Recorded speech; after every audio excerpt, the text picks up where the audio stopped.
It was in my hometown of London, England, where we start this story. The date, February 13th, 1908. As the old saying would have us believe, all men are created equal, but in this time, women even less so. But as a woman of character and standing once told us, justice and judgment lie often a world apart. Sometimes it's amazing to see just how far apart they really are. So the evidence has been heard.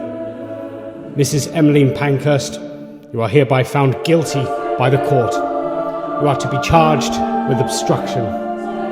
You shall be passed to Holloway Prison to carry out your sentence for the period of 6 weeks.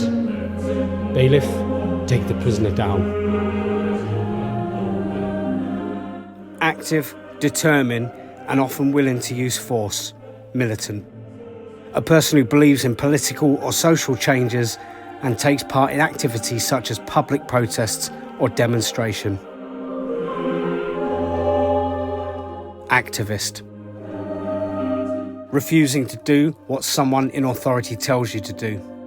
Disobedience. To experience difficulty and make a very great effort in order to do or achieve something. Struggle. To admit, often unwillingly, that something is true. Concede. An occasion in which you win a game, competition, election, or war. Victory.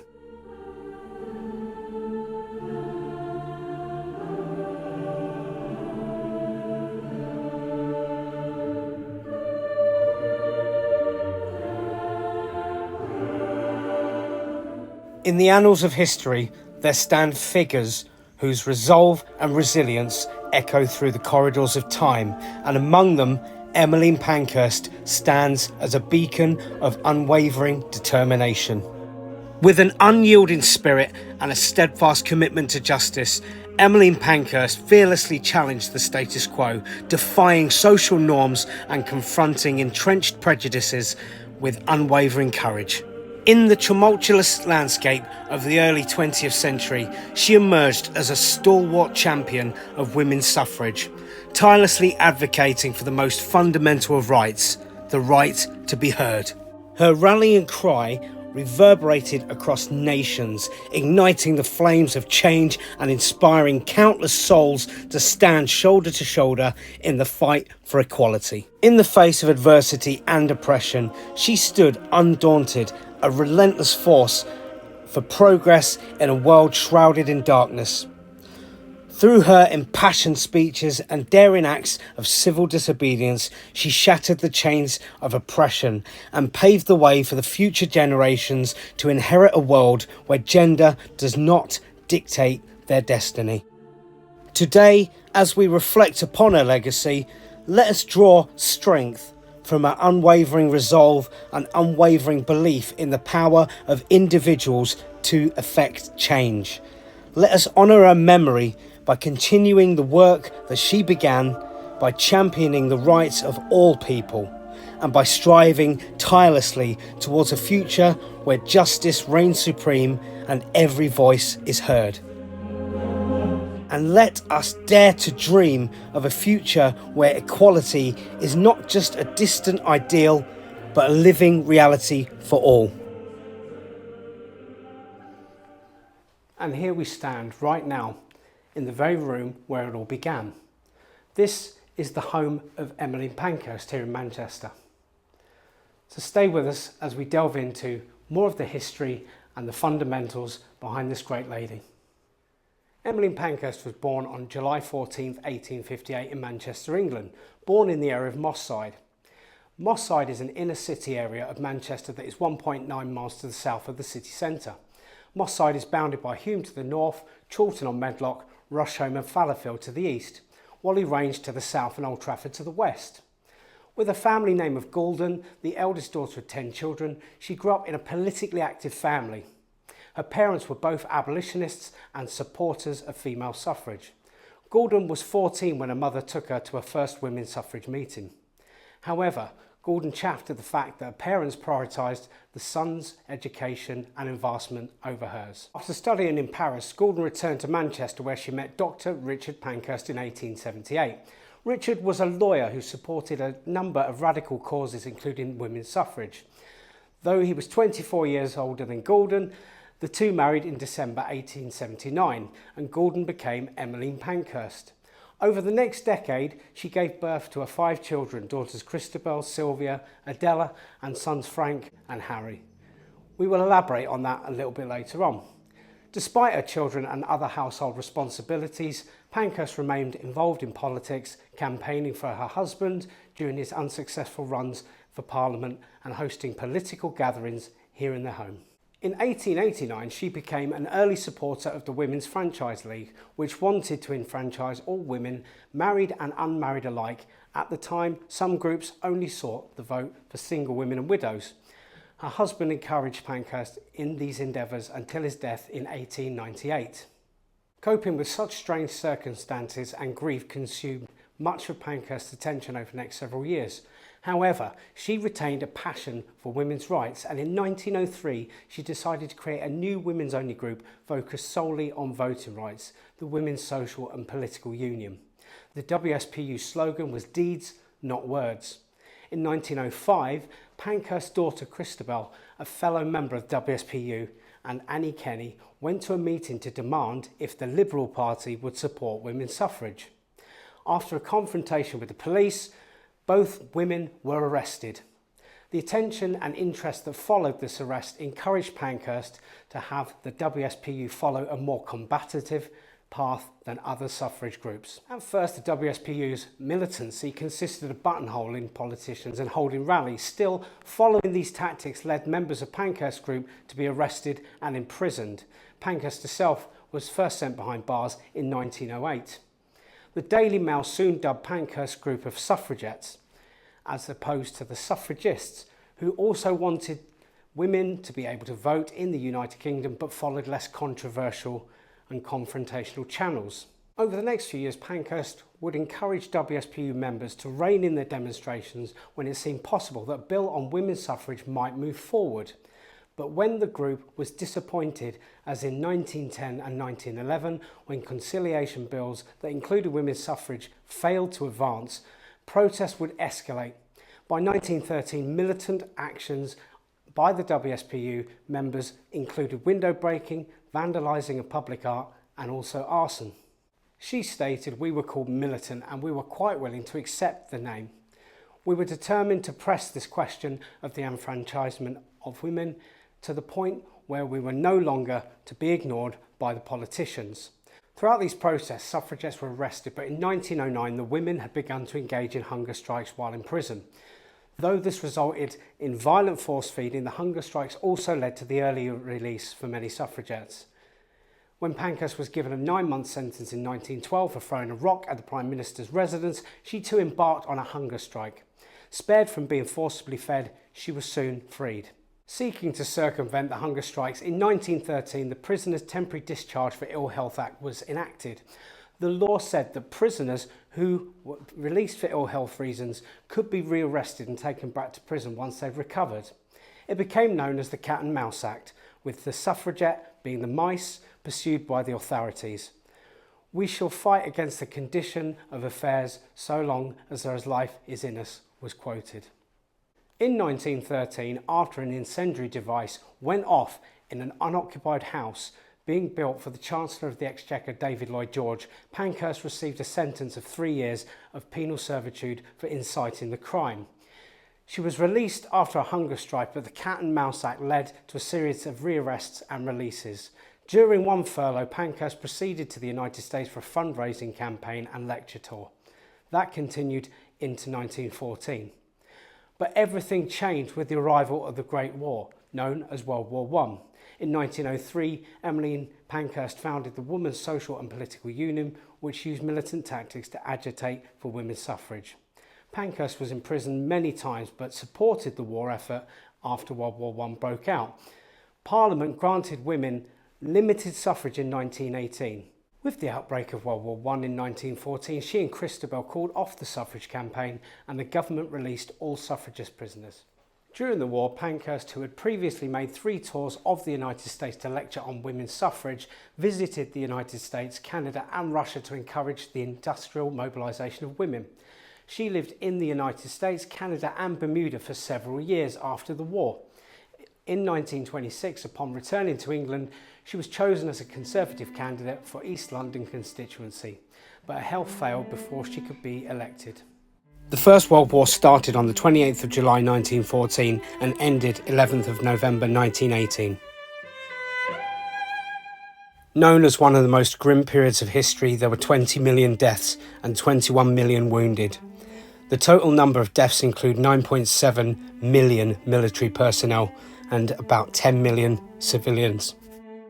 Over 30 nations declared war between 1914 and 1918. The majority joined on the side of the Allies, including Serbia, Russia, France, Britain, Italy and the United States.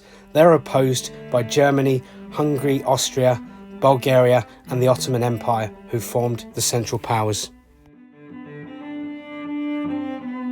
Through all their good intentions, there was a darker period in the history of the suffragettes, the White Feather Campaign. Can at least admire the suffragettes for their dedication to the country and its causes. Their stopping of their campaign during the war period was admirable. But there were many men that were forced to try and go to the front lines. There were people that were conscientious objectors. There were also people that were key workers that couldn't go to the front line, and also those that suffered medical conditions. The White Feather Campaign was a shameful part of history, handing a white feather to signify the person being a coward, in public usually, to humiliate them. Many suffragettes did this in support of the war effort, but it was deemed as something very sad on reflection. Admirably, individual suffragettes did make apologies for their actions and participation in the White Feather Campaign. Sadly, as an organisation on a whole, we seem to find no apology. But given how the situations arose and their intentions overall, we can't hold them responsible because they're only doing what was fine and right and expected of the time. But we must remember those poor men, those poor souls that died on foreign fields with nothing but muddy fields and a memory to leave behind.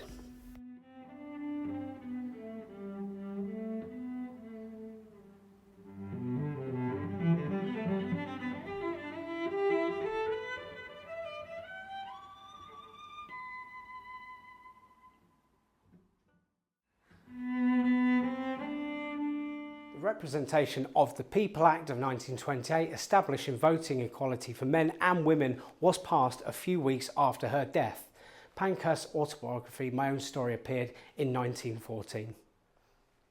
One casualty of the movement that is most notable, the suffragette who was remembered by many for a tragic passing by throwing herself under or across the King's Racehorse, was called Emily Davison. The incident occurred on June the 4th, 1913, during the Epsom Derby, one of the most prestigious horse races in England. I know this place as it was the spot near where I used to live as a youngster, on Tattenham Corner, where my family are still currently based.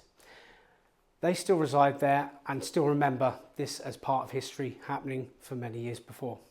On that fateful day at the Epsom Derby, Emily stepped onto the racetrack and attempted to grab hold of the bridle of the King's horse, Amna. In doing so, she was struck by the horse and suffered severe injuries. Despite receiving medical attention, Emily Davison succumbed to her injuries 4 days later and sadly passed away. Emily Davison's actions at the Derby were seen as a desperate and dramatic protest for women's suffrage, but contrary to speculation, it wasn't meant to end in tragedy, as it sadly and ultimately did. Her death sparked both controversy and sympathy, drawing attention to the suffrage movement and the sacrifices made by its members in their fight for equality. While the exact intentions behind Emily Davison's actions remain a subject of debate, her legacy endures as a symbol of courage, dedication and sacrifice in the pursuit of social justice and women's rights.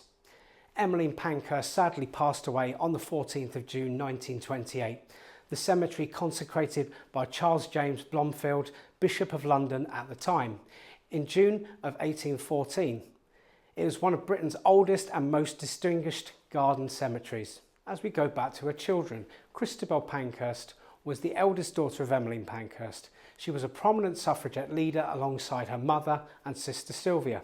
Christabel was known for her fiery and militant tactics in the suffragette movement, including acts of civil disobedience and hunger strikes. She played a significant role in the campaign for women's rights and voting within the UK. Let's take a brief rest to have a look at the facilities here at the Pankhurst Centre in Manchester.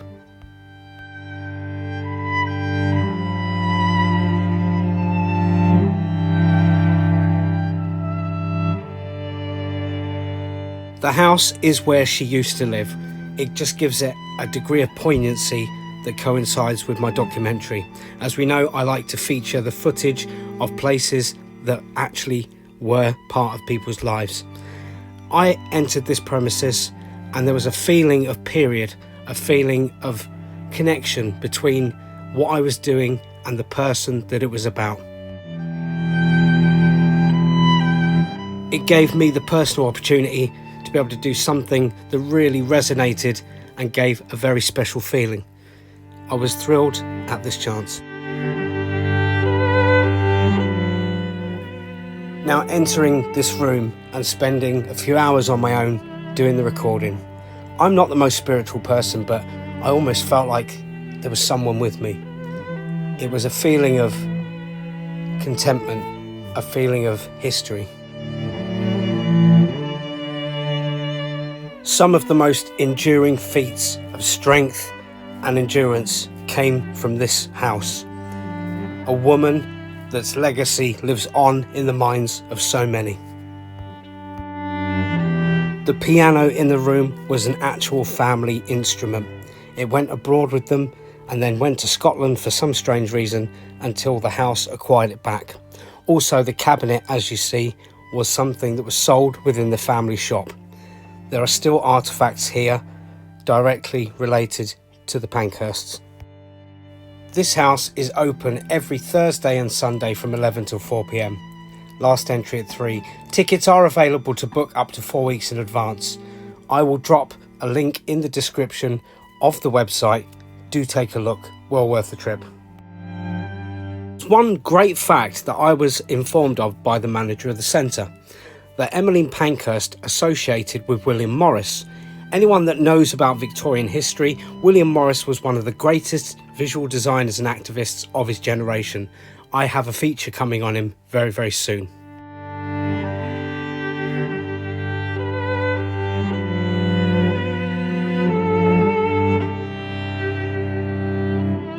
Admirable that the Pankhurst Trust brings together Manchester Women's Aid and the Pankhurst Centre. They work together to ensure the powerful story of the women who won the right to vote continues to inspire everyone.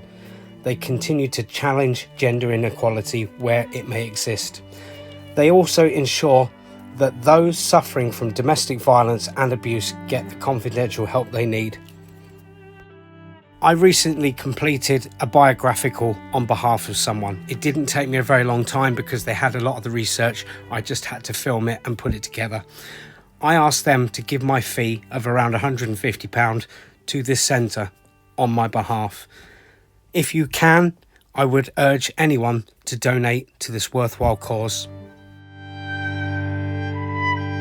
So why not help and be part of making a future based on history?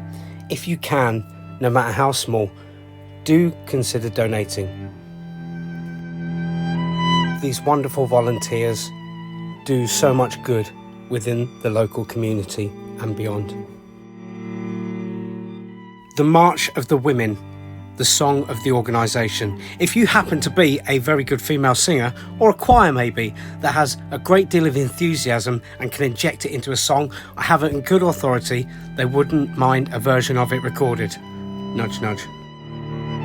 I admit I'm tempted to try it myself, but I don't have the right utilities.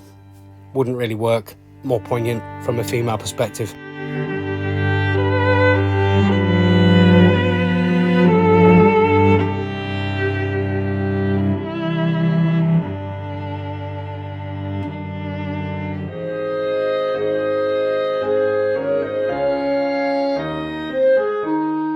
As an extra piece of information, this is a statue in Epsom Town Centre in Surrey, near the clock tower. This is Emily Wilding Davison. We'll go into a little bit more about her later on.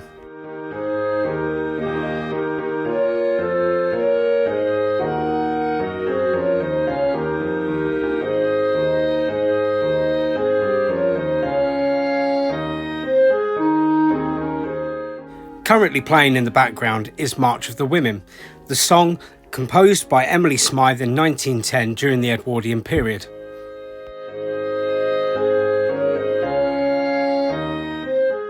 Many of the suffragette members put a lot on the line by standing up publicly for what they believed in. While many did have supportive spouses and family members, it was not always the case. This could ultimately lead to problems within their own personal lives. When militancy is involved, it goes against the legal constructs, which means ultimately consequences ensue. Here are a selection of pictures after the ladies have been arrested.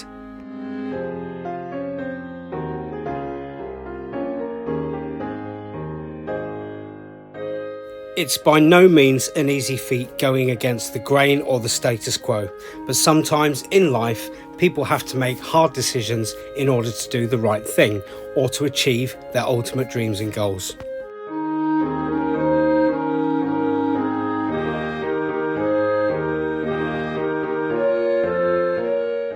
In many cases, the ladies had tabs kept on them. The police, i.e. the detectives, and places like Scotland Yard used to monitor their actions in order to keep them under wraps.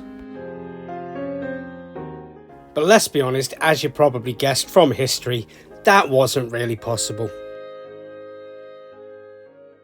William Morris, just so you know, design there.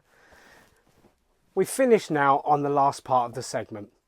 Sylvia Pankhurst was another daughter of Emmeline. She was very active in the suffragette movement. However, she did have differences with her mother and sister Christabel over the direction and tactics of the movement as a whole.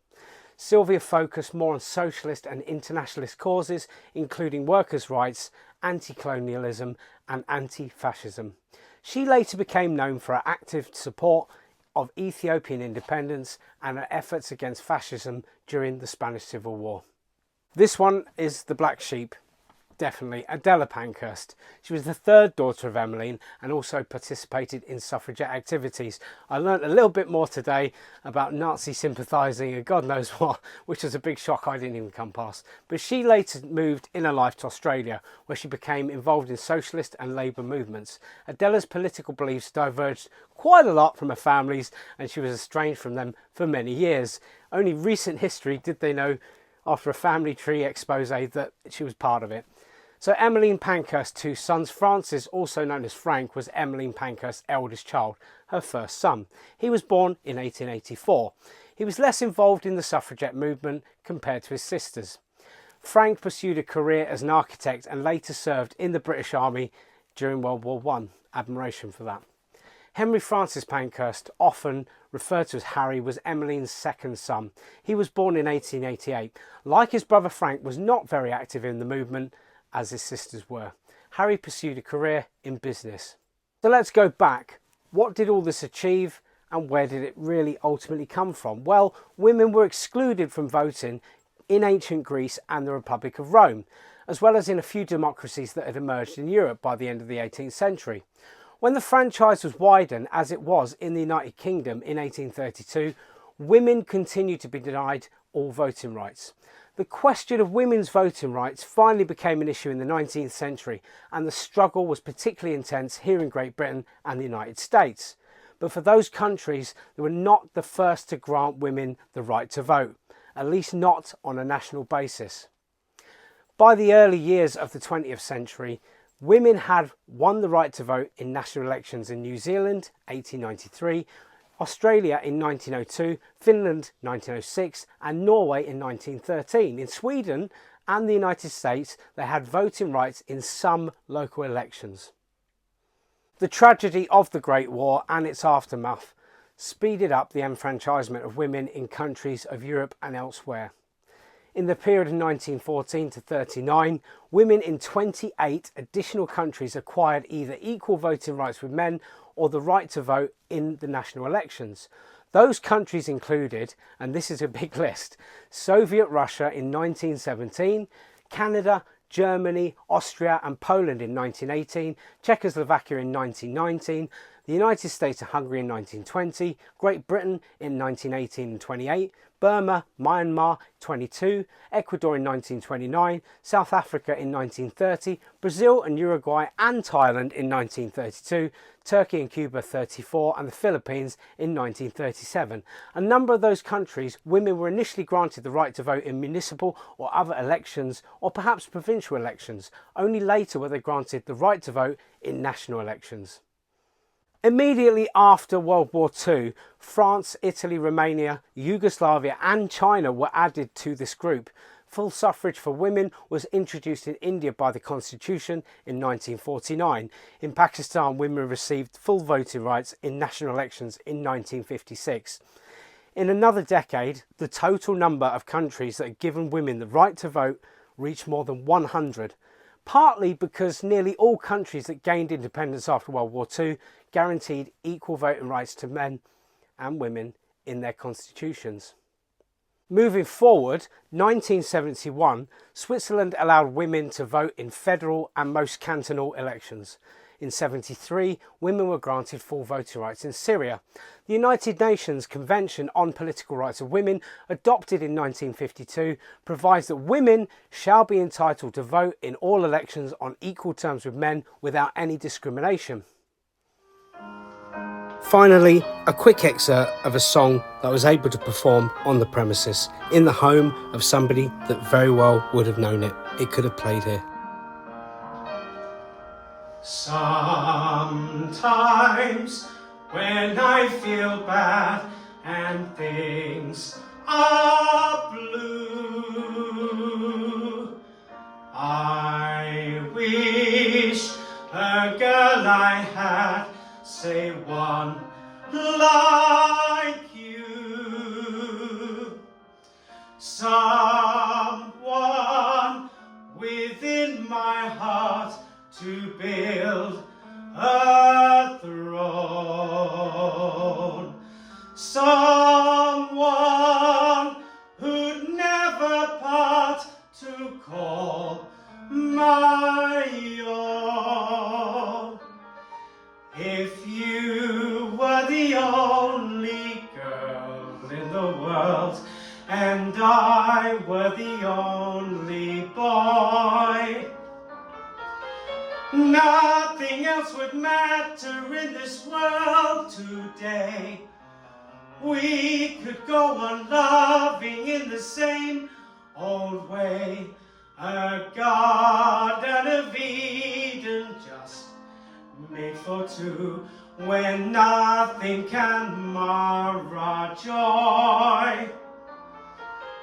I would say such wonderful things to you. There would be such wonderful things to do if you were the only girl in the world and I were the only boy.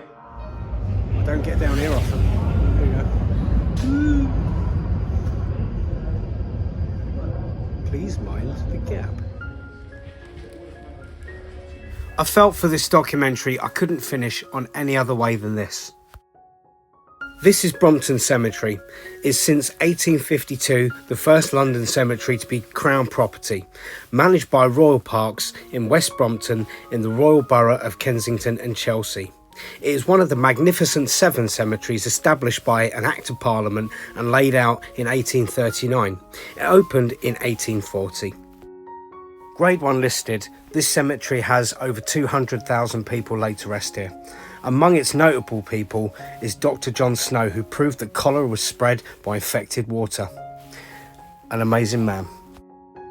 With its own cafe and stunning grounds, I would recommend anyone in the area to stop by and have a nice walk around. And as a final part, we're taking a trip down to West Brompton Cemetery and we visit the grave of Emmeline Pankhurst. As you go into the cemetery, not far up on the left, you reach this landmark. Simple, effective, but poignant.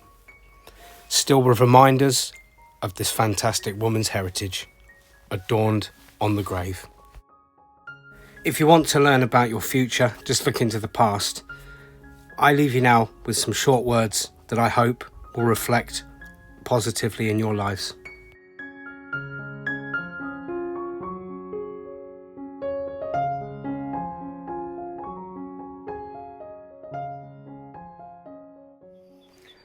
Standing before the solemn grave of Emmeline Pankhurst, I was overcome with a profound sense of reverence and gratitude. Here lied a woman whose courage, determination and unwavering conviction changed the course of history, not just for women in Britain, but for generations to come. As I gazed upon the simple stone marker, a reminder came across me of the sacrifices made by those who came before us, who fought tirelessly for the rights and freedoms we often take granted today. Emmeline Pankhurst was a trailblazer, a visionary whose fearless leadership paved the way for women to claim their rightful place in society. But her legacy extends far beyond the suffragette movement. It is a testament to the power of ordinary individuals to effect extraordinary change, to challenge injustice, inequality, wherever it may be found. Emmeline Pankhurst's legacy reminds us that no dream is too big, no obstacle too daunting, and when we have the courage to stand up for what is right, we can achieve anything. As I stand here in this cemetery, surrounded by the echoes of history, I'm filled with a renewed sense of purpose and determination. Emmeline Pankhurst's grave is not just a final resting place. It's a symbol of hope, resilience and the enduring power of the human spirit. May we honour her memory not just with words but with actions, by continuing the fight for equality and justice in all its forms, by lifting up the voices of those who have been silenced, and by never losing sight of the vision of a world where every individual is treated with dignity and respect. As I bid farewell to this sacred space, I carry with me the spirit of Emmeline, a beacon of inspiration that will guide me on my journey forward. Thank you, Emmeline, for your courage, sacrifice and your unwavering commitment to a better world. Your legacy lives on in each of us as we strive to build a future worthy of your dreams.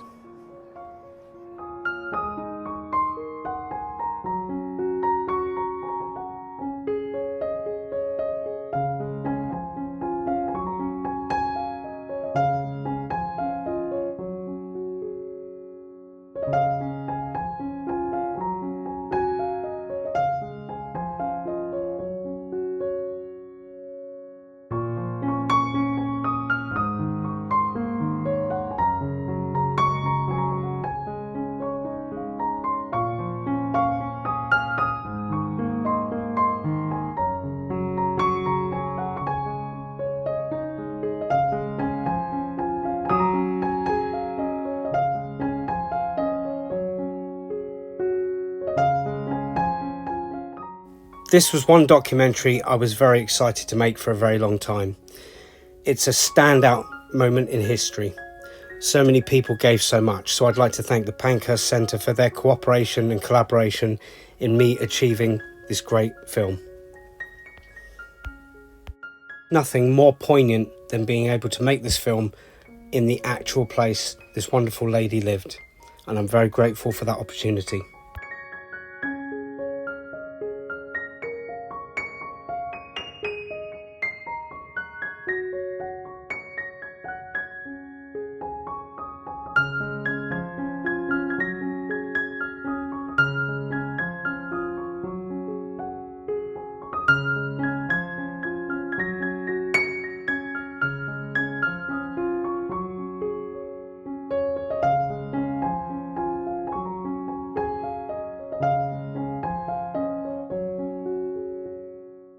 Never surrender, never give up the fight.